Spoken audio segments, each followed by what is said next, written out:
Hello everyone, and welcome to Most Significant Bit. I'm Ayanna, and today I'm going to be talking about a surgical adhesive that was inspired by Slug Slime. So my topic is about a surgical adhesive inspired by Slug Slime. Researchers at Harvard were originally studying hydrogels for oral bone regeneration, but as they learned more about how hydrogels behave, especially their viscoelastic properties, the project shifted from tissue regeneration towards surgical applications. One of the biggest problems with current surgical adhesives is that they don't hold up very well in wet or constantly moving environments, such as inside the mouth or on an organ that expands and contracts like the heart. Stitches can damage the tissue, and many of the glues and adhesives just aren't strong enough. While studying the hydrogels, the team realized that the extracellular matrix in our bodies is viscoelastic, which means it stretches under force but slowly changes shape over time. That insight led them to engineer a hydrogel using two polymers. One polymer gave the material flexibility, while the other helped it absorb energy and stay attached without breaking apart. Even after making the hydrogel, they still needed to solve one more problem. They needed something that could stick really well to wet tissue. That's when they started looking at nature for ideas. The researchers studied the common garden slug, also known as Arion subfuscus. When the slug feels threatened, it produces a thick, sticky slime that sticks to almost any wet surface. Instead of trying to copy the slug itself, the researchers studied how the slime worked and created another polymer that acted in a similar way.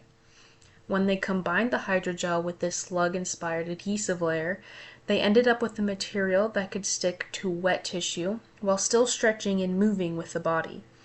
That made it much different from traditional surgical glues. To see if this actually worked, they tested the adhesive on a damaged heart. Since the heart is constantly beating, it was a good way to see if the adhesive would stay in place. The seal stayed intact through thousands of expansions and contraction cycles, showing that it was both flexible and durable. Another thing that stood out to me was how strong the material is. The hydrogel can stretch more than 20 times its original length without tearing, and it's actually stronger than many of the hydrogels that had been developed before. Those properties make it useful in places where tissue is always moving because it can move with the body instead of pulling away from it. After seeing the results, the researchers licensed the technology to a medical device company so it could continue being developed and eventually be used in procedures like oral surgery. There is also potential for it to be used in many other types of surgeries in the future if testing goes well.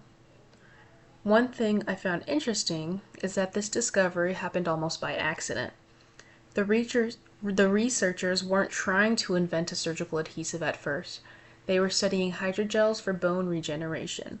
But as they learned more about the material, they realized it could solve a completely different problem. I think that's a good example of how researchers can sometimes lead to unexpected discoveries. I also like how this project shows that engineers don't always have to come up with ideas from scratch. Sometimes the best ideas come from observing nature and figuring out how to apply those ideas to real-world problems.